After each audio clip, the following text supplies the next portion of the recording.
Oyo Mina, j'espère que vous allez bien. On se retrouve aujourd'hui dans cette nouvelle vidéo pour une nouvelle vidéo sur One Piece. Et aujourd'hui les amis, nous nous retrouvons pour la revue du chapitre 1095 de One Piece qui est sorti aujourd'hui sur les différentes plateformes et qui est, disons-le clairement, une véritable masterclass. Et toute masterclass qui est ce chapitre, je me devais de faire une vidéo review à propos de ce dernier. Mais avant tout les amis, n'oubliez pas de vous abonner à la chaîne si ce n'est pas déjà fait et de laisser un j'aime à la vidéo, ça ferait extrêmement plaisir et ça aiderait grandement au référencement de la chaîne. Bien, maintenant que tout cela est dit les amis, nous allons pouvoir établir un petit sommaire de notre vidéo qui sera divisé en 3 parties différentes qui sera vraisemblablement axé sur les différents axes que couvre le chapitre 1095. La première partie sera consacrée à tout ce qui concerne la partie Egghead parce que au début du chapitre, on est encore à Egghead, on a encore toutes les péripéties qui s'axent autour de Sainte Saturne et l'équipage au chapeau de paille, etc., etc. Et on va en discuter brièvement. En deuxième partie, je serai amené à parler de l'élément number one majeur du chapitre 1095, à savoir le passé de Bartholomew Kuma, les amis. Nous avons enfin le flashback de Kuma et il était temps d'en parler. Voilà.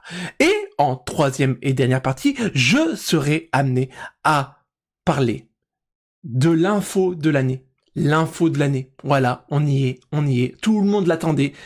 Le teasing de l'incident de God Valley. Voilà pour ce qui est du sommaire. Et ben écoutez les amis, maintenant que tout cela est dit, nous allons pouvoir enchaîner directement avec la première partie de notre vidéo.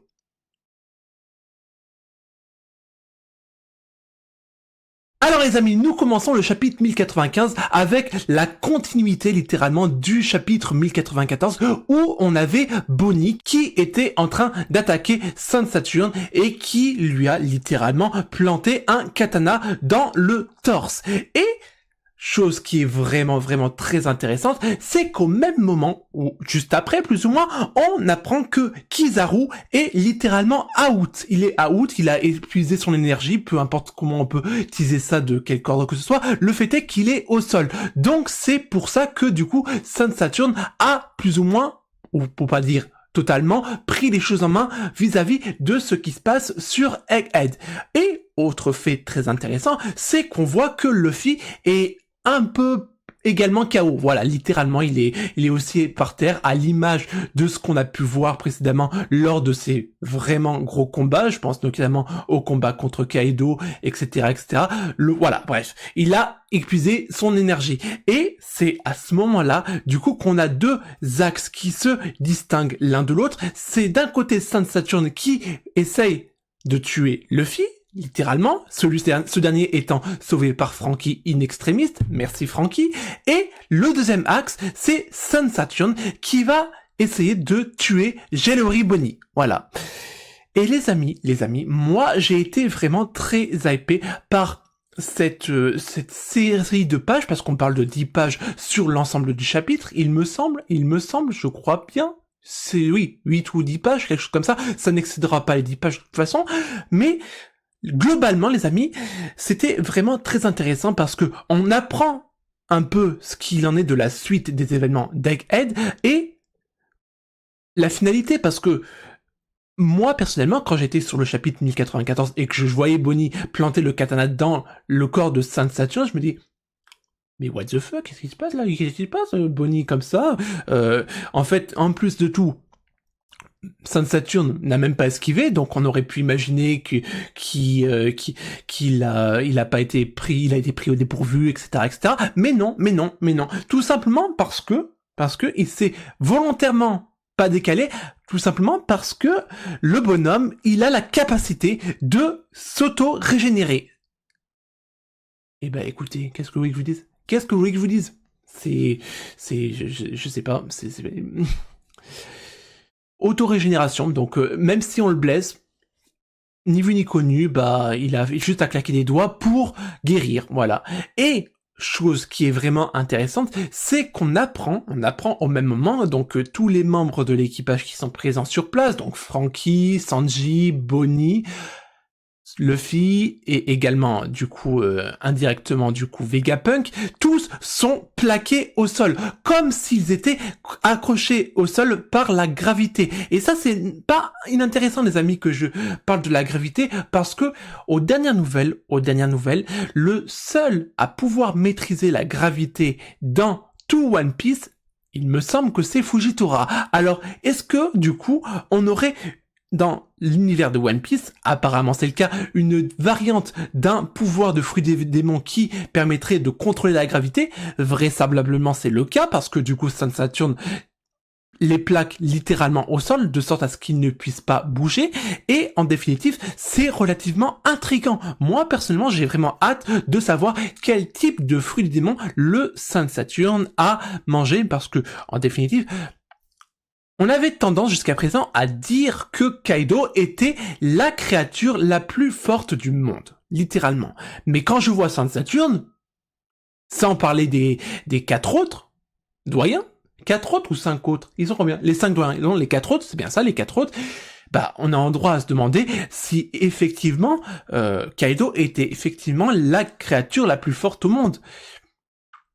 Ça, j'en laisse le soin à vous d'en juger. Moi, je pars du principe que Kaido était la créature la plus forte au monde connue. Parce que, en définitive, les amis, c'est pas donné à tout le monde de vous rencontrer les différents doyens. Voilà, le Gorosei, en définitive, c'est pas donné à tout le monde. Je crois que c'est même une des rares fois où Sun Saturn va aller visiter littéralement le monde d'en bas. Le monde d'en bas que je qualifierais par rapport à la haute noblesse mondiale qu'incarne Marie-Joise, n'est-ce pas?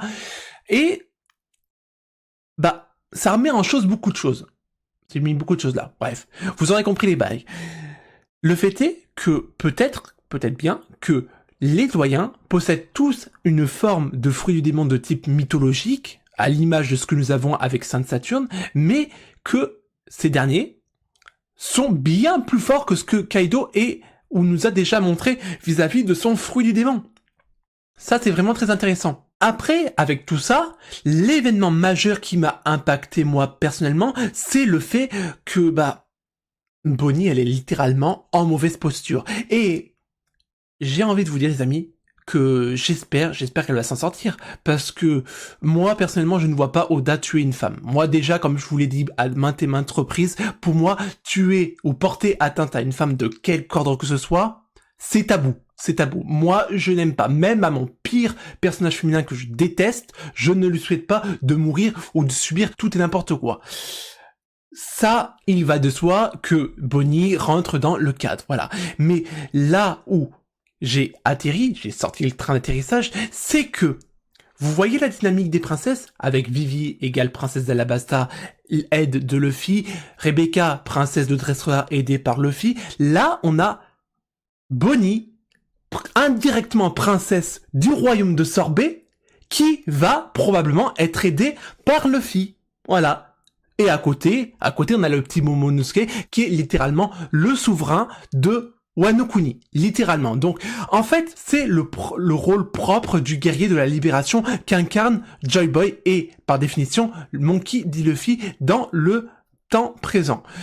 Et les amis, pour moi, ça dégage une certaine dynamique où on a toujours, vous savez, ce système où il y a le prince ou la princesse qui attend d'être sauvé, et c'est tout le temps cette même dynamique qu'on retrouve dans One Piece, et ça, je trouve ça réellement intéressant. Donc, moi, j'en parle parce que il y a de cela une semaine, quelqu'un m'a fait une remarque plutôt intéressante, c'est que lors de ma précédente vidéo où je disais quel serait le prochain Nakama en liaison avec l'équipage, le dernier Nakama, il y en a un qui m'a dit pourquoi Bonnie, ça serait pas une prochaine Nakama? Moi, je lui ai répondu tout simplement que je trouvais que, actuellement, le développement de Bonnie n'était pas assez consistant pour qu'elle fasse partie ou qu'elle soit titulaire candidate au titre de Mugiwara. Ça pourrait arriver dans le futur avec un développement un peu plus approfondi du personnage, mais dans l'état actuel des choses, c'est vrai que disons-le clairement, Bonnie, elle n'apporterait pas grand-chose à l'équipage aux pirates au chapeau de paille à l'heure actuelle. Voilà, c'est à peu près ce que je lui ai répondu. Et en définitive, même si je lui ai répondu ça m'a fait quand même un peu cogiter. Et je me suis dit, sur le long terme, pourquoi est-ce qu'il n'y aurait pas 1, 2, 3 arcs à l'image de ce que nous avons vécu précédemment avec l'eau, avec Punk Hazard, Dressrosa, Zou, Wano Kuni? Pourquoi est-ce qu'on n'aurait pas Bonnie qui nous suivrait pendant l'arc de Egghead, d'Elbaf, de je sais pas, un autre arc, n'importe quoi. Et du coup, ça permettrait de développer toute la thématique, la profondeur sur le personnage de January Bonnie et du coup sa liaison avec l'équipage au chapeau de paille. C'est quelque chose qui m'a relativement intrigué et qui a plus ou moins fait tilt dans ma tête quand ce dernier a posté son commentaire. Et là-dessus, c'est vrai que personnellement, le fait que Bonnie rejoigne l'équipage même à titre indirect, ce qui est plus ou moins confirmé parce que du coup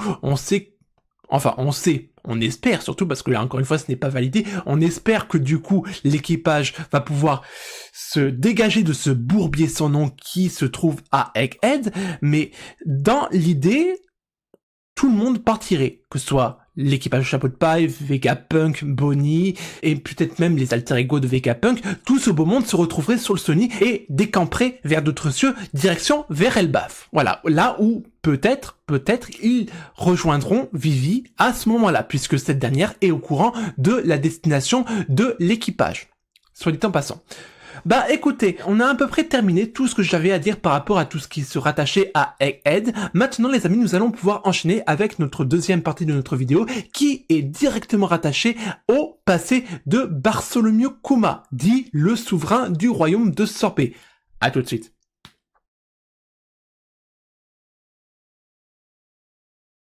Les amis, il faut déjà qu'on mette les choses au clair. Ça fait depuis le chapitre 908, les amis, on est au chapitre 1095, que nous avons appris la réelle identité de Bartholomew Kuma, à savoir le souverain du royaume de Sorbet. Et là, c'est au chapitre 1095 de One Piece que nous apprenons le peuple à laquelle appartient Bartholomew Kuma, à savoir le peuple des Bouganiers.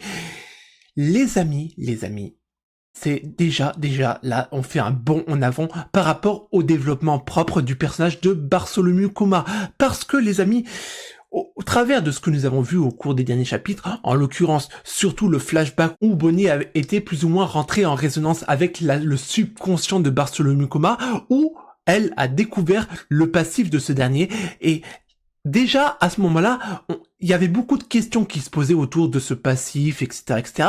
Et là, les amis, on sait que Bartholomew Kuma appartenait à un peuple réduit en esclavage par les dragons célestes. Et les amis, d'un côté, en ce qui me concerne, c'était une dinguerie. D'un autre côté, pour moi, c'était littéralement quelque chose qui me révoltait. Parce que moi, je n'aime pas cet aspect de tout ce qui est rattaché à l'esclavagisme, etc. Ça me fait relativement penser à tout ce qu'on vient de voir par rapport à l'arc de Wano Kuni. Bon, vous me direz que c'est propre aux individus que représentent les dragons célestes. Là-dessus, on est tout à fait d'accord, vous comme moi. Néanmoins, moi, j'ai toujours un problème avec ce genre d'aspect scénaristique en liaison avec des mangas de quelque ordre que ce soit, et One Piece ne fait pas exception à la règle. Toujours utile que on apprend tout le passif en liaison avec Kuma, et plus précisément le lieu où, du coup, il est né. Bref, je m'égare un peu, toujours est-il qu'on apprend que la naissance de Bartholomew Kuma a eu lieu il y a de cela 47 ans dans le royaume de Sorbet, situé dans South Blue. Et les amis, ce qui est intéressant, c'est qu'on découvre la tête des parents de Bartholomew Kuma. Et c'est à ce moment-là qu'on apprend que du coup, il a un lien avec le peuple des Bouganiers.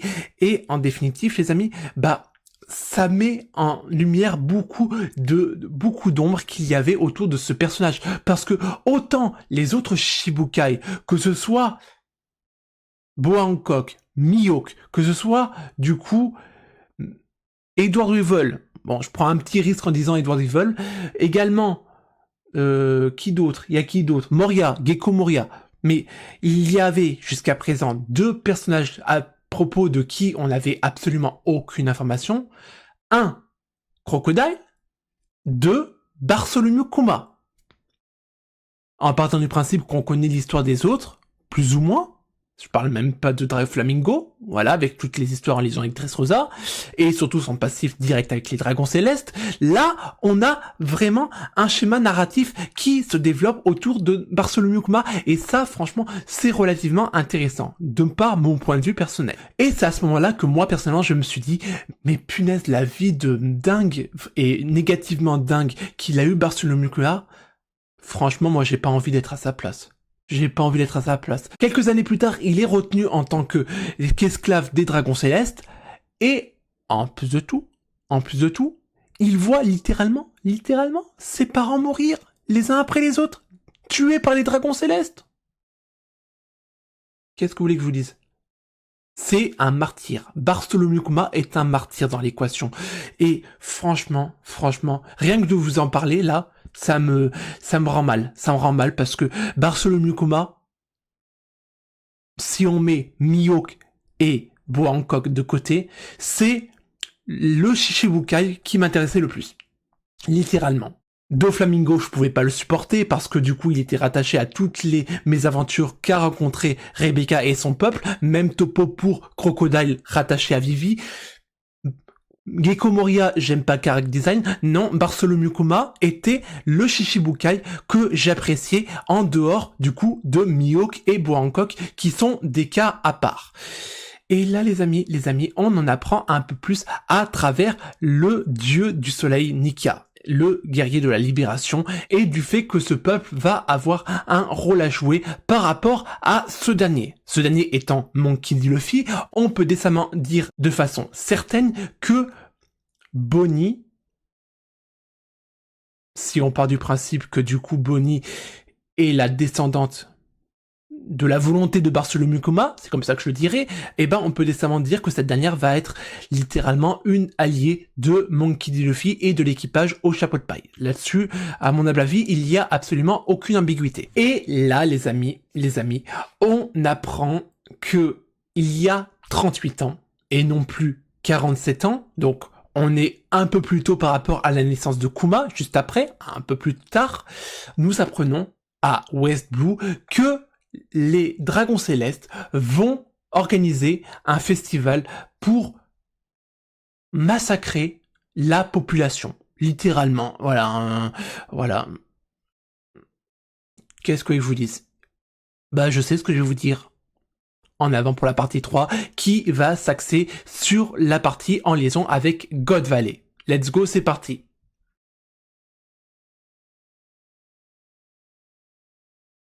Merci d'avoir attendu. Comme une fois tous les 3 ans, le tournoi d'éradication de la population va avoir lieu.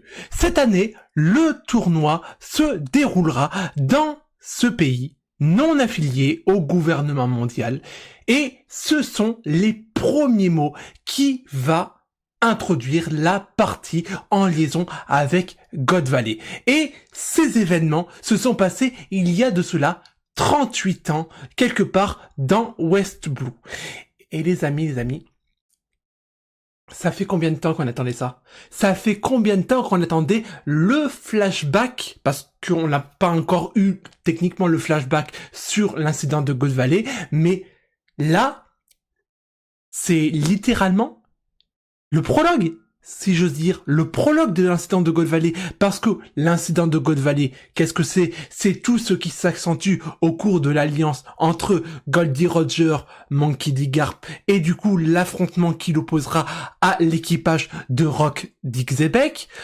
En plus de tout, là, on apprend que God Valley va être littéralement le lieu d'un massacre de la population, parce que c'est littéralement que ça. On va littéralement sacrifier un peuple pour divertir les dragons célestes. D'ailleurs, dans la même case, on voit que le souverain se fait littéralement tuer par un haut gradé de Marie-Joise qui n'est pas inconnu à nos yeux, à savoir le chevalier divin Saint Garling Figureland. Et quand est-ce qu'on avait vu Saint Garling Figureland pour la dernière fois? Et bah c'était au moment de l'exécution de notre ami Sam Yozgard, qui a été jugé et condamné à mort par ce dernier au moment actuel de One Piece, là. Sauf que là, on le revoit 38 ans avant les événements que je viens d'évoquer. Et Les amis, on peut observer déjà deux choses dans la case. Déjà, la première chose, c'est que quand il était jeune, Garling Figureland, il avait vraiment une apparence qui pourrait faire penser à Shanks. Là-dessus, c'est indiscutable. Ce qui nous montre, par définition, et c'est à ce moment-là qu'on apprend littéralement que Shanks a littéralement un lien avec la noblesse mondiale, à savoir que, grosso modo, c'est littéralement indirectement ou directement, on ne sait pas encore, un chevalier divin, de par sa parenté avec ce Saint Garling Figureland. Parce que, je vous rappelle que dans le film One Piece Red, on apprend via littéralement le Gorosei que Shanks s'appelle en réalité Shanks Figureland. Et c'est important que je fasse ce petit point dans mon analyse parce que vous allez me dire, ça fait Mathusalem qu'on sait que Shanks est un Figureland. Oui, techniquement oui, que jusqu'à preuve du contraire les amis, on ne savait pas que One Piece Red était une œuvre canon à l'histoire. Maintenant, nous avons ça dans le manga. Ça change tout, ça change tout. Aujourd'hui, les amis, le seul film qui est, à ma connaissance, canon à l'histoire de One Piece, c'est le film One Piece Strong World, avec l'incorporation de Shiki le Lion d'Or, en l'occurrence. D'ailleurs, j'y pense en même temps que je vous parle, mais auparavant, Shiki le Lion d'Or faisait partie de l'équipage de Rox, donc ça veut dire qu'on va potentiellement avoir le retour de Shiki le Lion d'Or dans les prochains chapitres, et qui plus est quand il était jeune. Voilà, à l'image de Big Mom et de Kaido. Ça va être une grosse dinguerie, grosse dinguerie. Et en plus, si en plus de tout ça, on a ce fameux personnage qui rentre en ligne de compte vis-à-vis de Garp, vis-à-vis de Roger, vis-à-vis de Rockstick Zeberg, je dis n'importe quoi, mais ça va être une dinguerie, ça va être une... Il n'y a pas d'autre mot, ça va être une masterclass. Et là, on vient de dégrossir sur le premier élément de la page où on voit du coup Saint Garling Figureland. Ça, c'était le premier élément qui est intéressant. Le deuxième élément qui est relativement intéressant avec la page où on a l'introduction de ce personnage, c'est l'apparence de Saint Saturne, qui est littéralement similaire à ce que nous avons actuellement. Alors, je vais peut-être m'avancer un peu dans ce que je dis les amis, mais se pourrait-il que Saint Saturne soit immortel? Parce que, je suis désolé, des événements qui y ont lieu il y a de cela 38 ans, partant du principe que Saint Saturne n'a pas changé d'un iota aux événements qui se déroulent actuellement sur Egghead, bah, je suis désolé, il aurait dû un peu changer. C'est mathématique, c'est la loi de la nature. Or, ce dernier n'a pas changé d'un pouce, visiblement.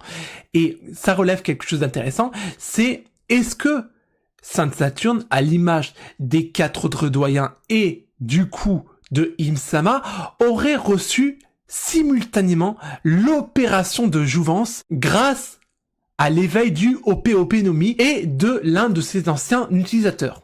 Littéralement. C'est littéralement ce qui m'est venu à l'esprit lorsque j'ai vu ce détail. Littéralement, je me suis dit, mais il n'a pas changé d'un iota. Mais qu'est-ce que c'est que ce délire? Alors, bien évidemment, si on voit que Saint Saturne a pas changé d'un iota, j'imagine qu'il est de la même chose pour les 4 autres. Et même pour Im-sama. Voilà. Donc, ça, c'est une idée à creuser. Mais là, c'est deux éléments que nous avons dans la page en liaison avec la présentation de Saint Garling Figureland lorsqu'il était jeune. Bah, ça veut dire beaucoup de choses. Ça veut dire beaucoup de choses. Et ensuite, les amis, nous continuons à avancer dans le chapitre, et les amis, on apprend que Ivankov, en plus d'être un ancien esclave à l'image de son petit frère Ginny, visiblement, parce que c'est comme ça qu'il se présente comme étant le petit frère de Ivankov, reste à savoir si c'est son petit frère biologique ou plutôt spirituel à l'image de ce que nous avons vécu avec Luffy, Ace et Sabo. Ça, on le saura en temps voulu. Toujours utile que nous apprenons que Ivankov appartient également à l'image de Kuma au peuple des boucaniers.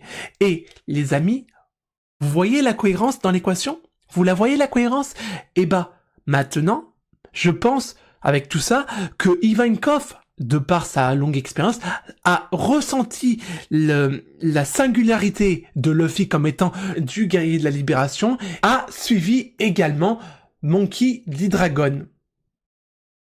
Parce que, encore une fois, on apprend que les boucaniers ont un lien très étroit avec le guerrier de la libération, qui est littéralement le guerrier Nika, ou plus ou moins Joy Boy, voilà, peu importe comment on l'appelle. Tout ça nous montre quand même que il y a un amoncellement de peuples qui étaient sous la protection de Joy Boy, et après, il y avait, du coup, de l'autre côté, le parti de Im-sama, qui visait à prendre le contrôle de l'ensemble du monde de One Piece. Et je pense, les amis, que dans les prochains chapitres, on va avoir quelque chose de vraiment, vraiment masterclass, surtout en liaison avec l'incident de God Valley, parce que, les amis, disons-le clairement, tout le monde attend ce flashback, moi le premier, pour savoir ce qui s'est passé à ce moment-là, et également savoir comment est-ce que Monkey D. Garp a obtenu son titre du héros de la marine. Voilà, on le sait, implicitement, mais pas de façon explicite. Et c'est ce contexte explicite que j'espère Oda va nous développer à travers le flashback de l'incident de God Valley. Eh ben écoutez les amis, la seule chose à dire, c'est que c'était un chapitre de dingo. Le point négatif dans l'équation, c'est que nous allons avoir une pause d'une semaine à partir de la semaine prochaine. Et il faudra attendre 2 semaines concrètement pour avoir le chapitre 1096 qui va vraisemblablement, j'ai bien dit vraisemblablement, s'axer sur l'incident de God Valley. Et bah écoutez les amis, nous arrivons au terme de ma vidéo qui était en liaison avec le chapitre 1095 de One Piece. J'espère que cette dernière vous aura plu. De mon côté, je vous souhaite de passer une bonne journée, une bonne soirée, quel que soit le moment où vous regardez cette vidéo. Nous, on est amenés à se retrouver dans une prochaine vidéo. D'ici là, portez-vous bien et surtout les amis, n'oubliez pas l'essentiel, Jané!